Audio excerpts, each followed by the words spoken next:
Cuts in, shoots, scores!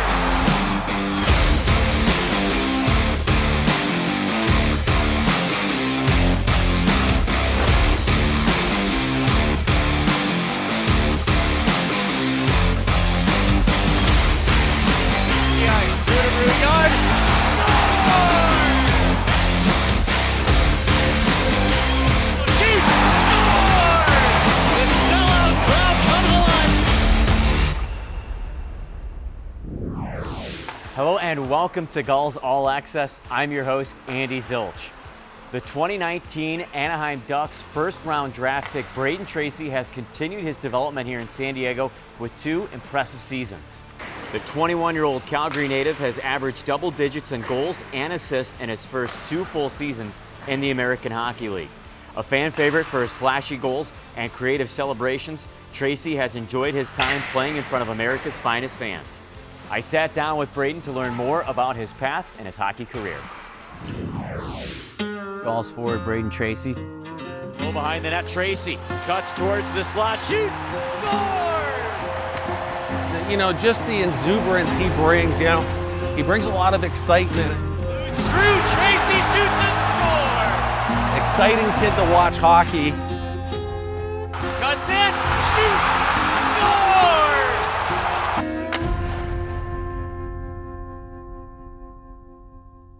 We welcome to the show Gulls forward Brayden Tracey. Thanks a lot for joining us. Always curious to hear how our players and our coaches were introduced to the sport.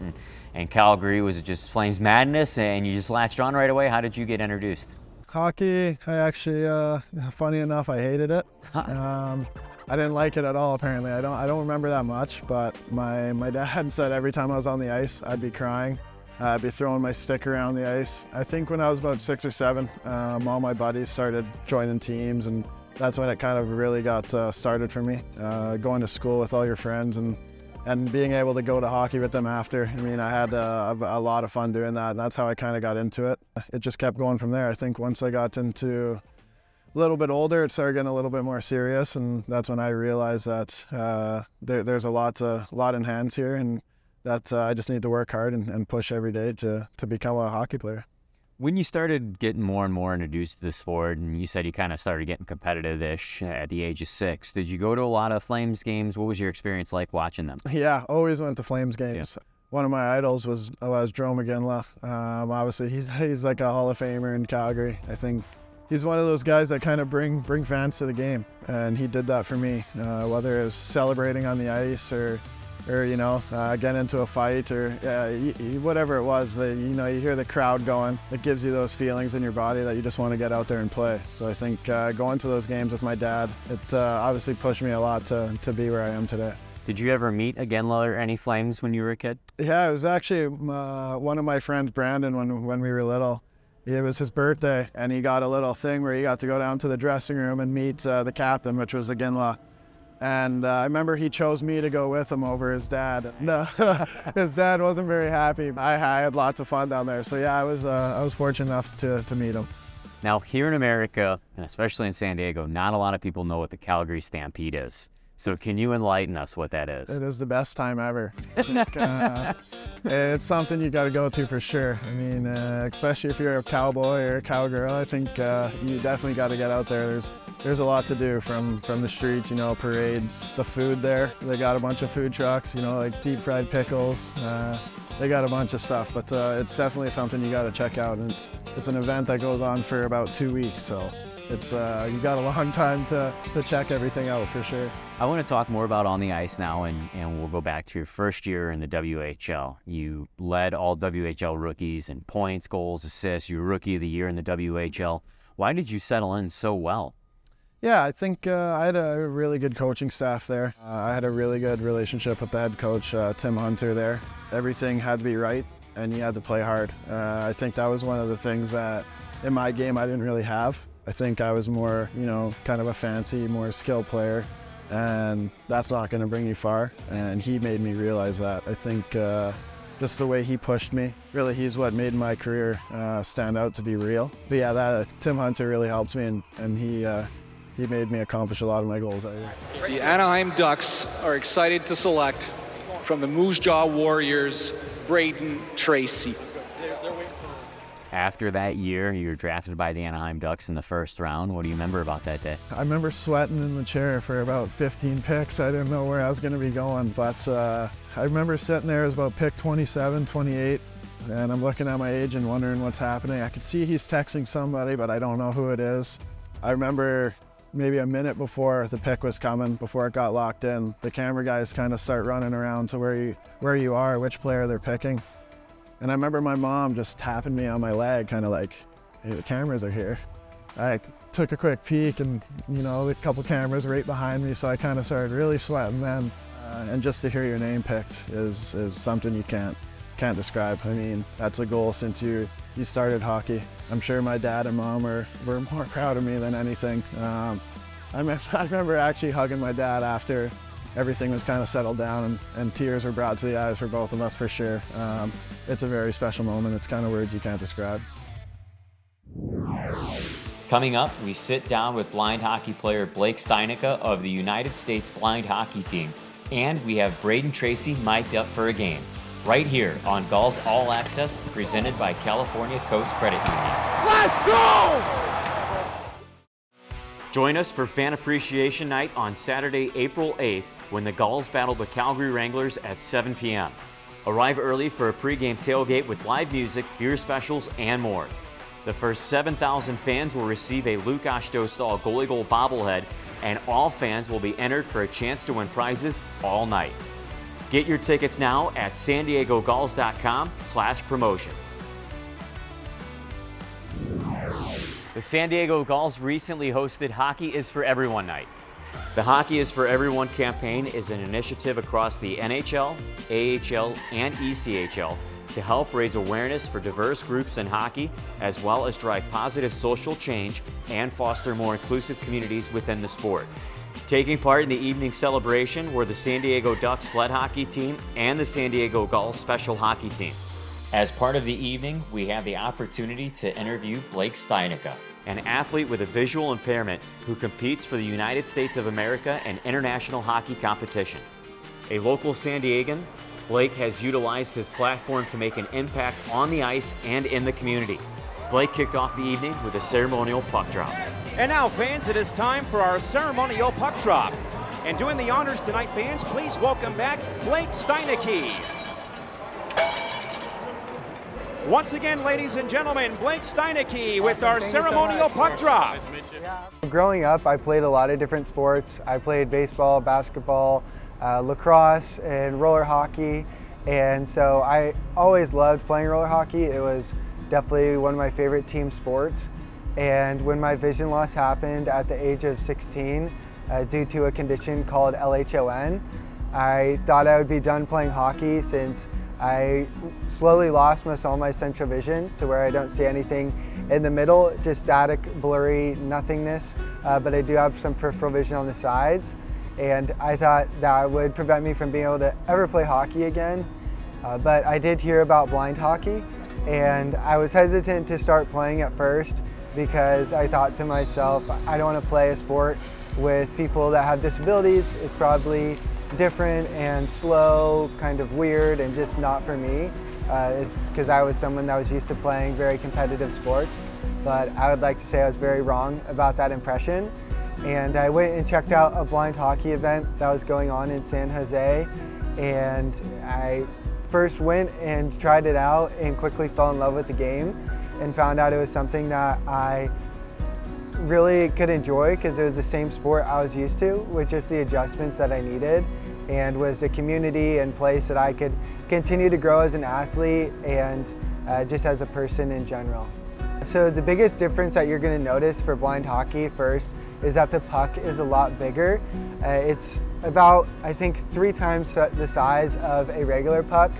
It is kind of the size of like a big pancake in terms of the circumference, and it's thicker as well. It's metal and hollow and has ball bearings, so basically it rattles as it moves around the ice.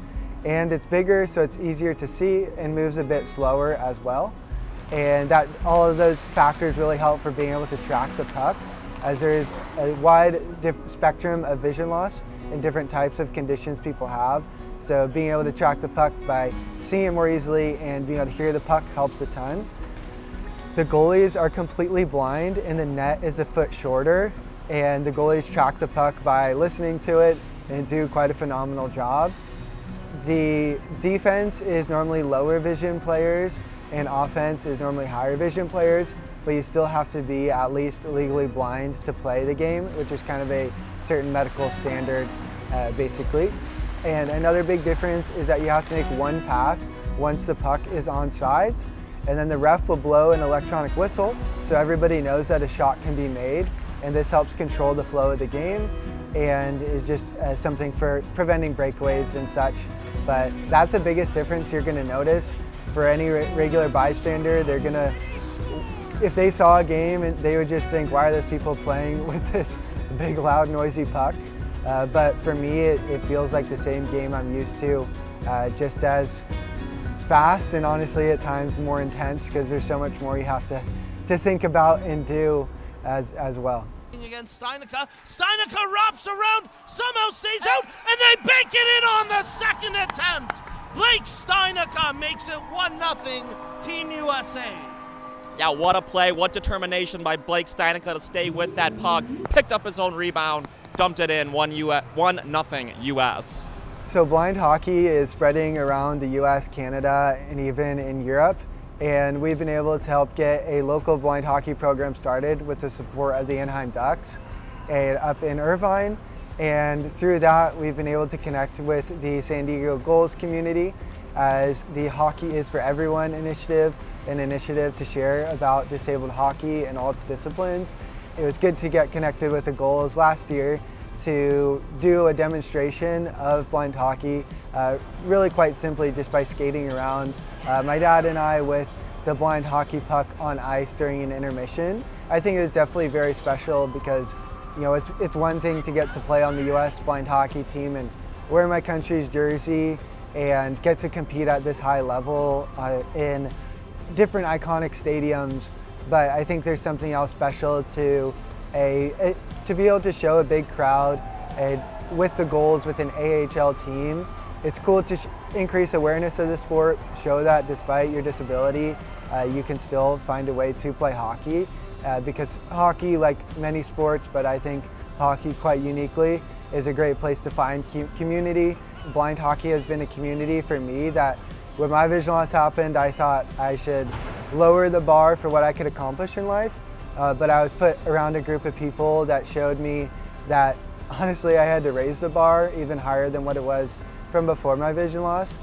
I think it's important to bring awareness to all these different things and issues around the sport so that all kind of connect back to blind hockey in different ways. We recently had Gulls forward Brayden Tracey mic'd up for a recent matchup against the Iowa Wild and this week's edition of Gulls Mic'd Up. Let's go, Helly. Slavey. JT. Whoa. It's a rat. Sicky.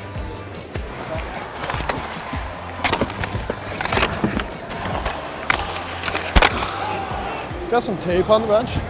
Nice. I was gonna bring it back, but I was like, this guy's just gonna chase me. Like, left, left.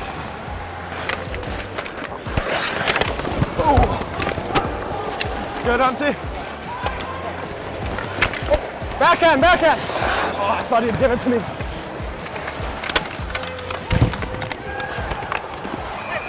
See ya, bud. Cross check, can't do that. Can't do that. He's gonna spray it on his boot. Right in the race, eh? Can you see that? I got it right in his boot.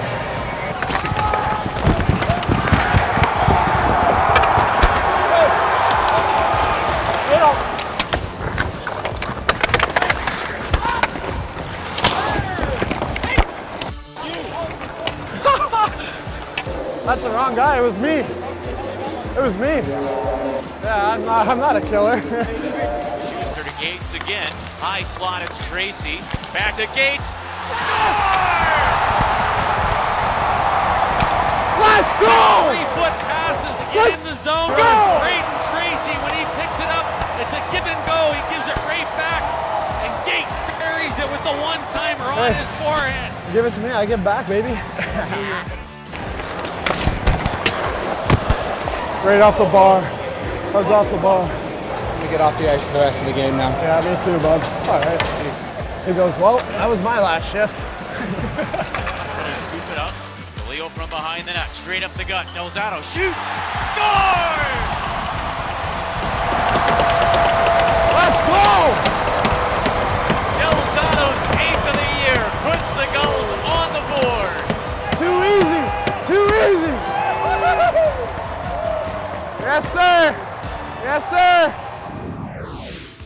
Coming up, we have part 2 of our interview with Brayden Tracey, right here on Gulls All Access, presented by California Coast Credit Union. Join us for our 3rd Jersey game next Friday, April 7th, when the Gulls take on the Calgary Wranglers at 7 p.m. Take advantage of $5 Gulls Blue Line Blonde Ales through the end of the 2nd period. Secure your seats now by visiting sandiegogulls.com/tickets. And now part 2 of our sit-down interview with Gulls forward Brayden Tracey. I'm a skilled forward, who can produce offense. He shoots, scores! I do like to get a little gritty at times. I think that comes with anger. Puts it in the top shelf. Brayden Tracey, great goal. Offensive guy who can produce offense and create chances. Then we roll into the wild 2020-21 season where you actually started the year with the San Diego Gulls, 12 games. What do you just recall out of that experience and playing a quick cup of coffee at the pro level? Yeah, it was probably the biggest jump I've had to make from junior to pro. I think whether it's wherever you're coming from, I think the AHL it's the second best league in the world. I think that's something you got to acknowledge and be proud of. But at the same time, I'm only there for 12 games. You got to get your feet wet. You got to learn locks. I didn't know guys were going to be 240 to 50 pounds out here, pushing you around. And I wasn't the biggest guy back then at all. I'm still not the biggest guy, but I think, you got to take a lot from that. In those 12 games, I really learned a lot, especially from Kevin Dineen. I think he did a really good job with me and got my feet wet in the right way. Now, those were unusual circumstances because the WHL didn't start yet, and you weren't supposed to be at the AHL level. You wouldn't have been had COVID happened. You played 12 games, you were pointless. Did you get discouraged, or was that a moment where you're like, all right, now I know what I need to do at the WHL level to get back there and actually be successful? Yeah, no, in the moment, I was for sure not happy. Yeah. I remember just, about 6 or 7 open nets. Goalie would chuck a stick across, a save, or I'd hit the post or something. And so moments like that, you're gonna, get a little bit down, beat yourself up a little bit. But after I left, I kind of had conversations, with friends and family, especially my dad and mom. And, the number one thing is that's just where I got my feet wet. It's a hard game. You got to learn one way or another. That happens. There's dry spouts in your career. And I think those were one of those times, really you got to bear down. You got to be focused. Everything you do has got to be on point. And that's what that showed me that year. I think coming into the next year, it was a little bit on my mind, obviously being scoreless in those 12 games. But yeah, I learned a lot from those 12 games for sure. What was your first experience like last year, playing a full season in the American Hockey League? You had some highs, you had some league-wide recognition, you had some lows as well, and I'm sure it's not easy to balance a full pro schedule in one season. So what was it like? Yeah, when we're playing 2 to 4 games a week, it can get hard, whether it's on your body, whether it's a mental side of the thing. There's a lot of aspects that go into it. But I think, last year, like you said, there's a lot of ups and downs. And the number one thing is just you always got to remember just keep working. Whether you're having a bad practice or a bad game, just put your head down, keep going. I think that's the number one thing, trying to stay positive on yourself. I learned from those 12 games the year before, like you mentioned, beating yourself up isn't always the best. I took a lot from that last year. I tried to learn that into my game, into my mental side of things. And last year you got your call and you skated in your first NHL game. Where were you and what were you thinking when you first learned you were going to wear the Ducks uniform? Yeah, so it was actually, it was a little bit confusing. Me and Jacob Pro got the call on the same day. Todd Marchand called us and he said, this is the time, you guys are both coming. So we get up there and we're roommates for a couple years. We're pretty close friends, so we're pumped up that we're both playing in the same game, first game. Unfortunately, about 2 hours before the game, it got canceled for COVID. So then we both got sent back down to San Diego. And we went to LA about a week or two later. We went to LA. We played a road game. We won the game, and right after, I saw Todd come in with a smile on his face, so I kind of had an idea. He said, you're going up, like this is the time. And we played a Friday, Saturday game, and I had to go up and play on a Sunday, which is 3 games in a row. And yeah, that's never fun on the body for sure, but I mean, the adrenaline took over. That's another moment you can't really describe. The emotions, the feelings that are going through your body, thinking about how far you've come. You got to thank your parents for how far they brought you, all the practices they've driven you to, all the games, all the workouts, I was fortunate enough to start that game. Dallas actually started my line, and I remember during the national anthem, I was just, taking a peek around, and it's like, wow, I'm finally here. This is the moment I've been waiting for my whole life, and I actually got a pretty good chance on the first shift. It was kind of a little in-tight breakaway and just missed the net. I thought I was going to score on the first shift. I thought that would have been pretty cool, but yeah, it's just, those are the best moments, and I can't wait for more moments like that. Your celebrations, they're very unique, and you almost threw yourself off balance on when you scored on home ice. Is it just something that just comes to you, and all of a sudden your excitement just kind of bursts out of your skin? Yeah, I don't think there's any better feeling than winning or scoring a goal. I mean, when you can help the team to score, when you see the puck go in the net, when you see it cross the line, I don't think there's a better feeling. So, being here in San Diego with the best fans, I think there's nothing better to get them going too. That's something that gives me shivers. It gets me going. I think going back to the bench, hearing the crowd, seeing the crowd on their feet, I think that's that's what we play for. That's what hockey is, and I love it. That'll do it for this show. Join us next time as we sit down with Gulls forward and newcomer to the organization, Dylan Sekura. For the cast and crew, my name is Andy Zilch. Thanks for watching Gulls All Access.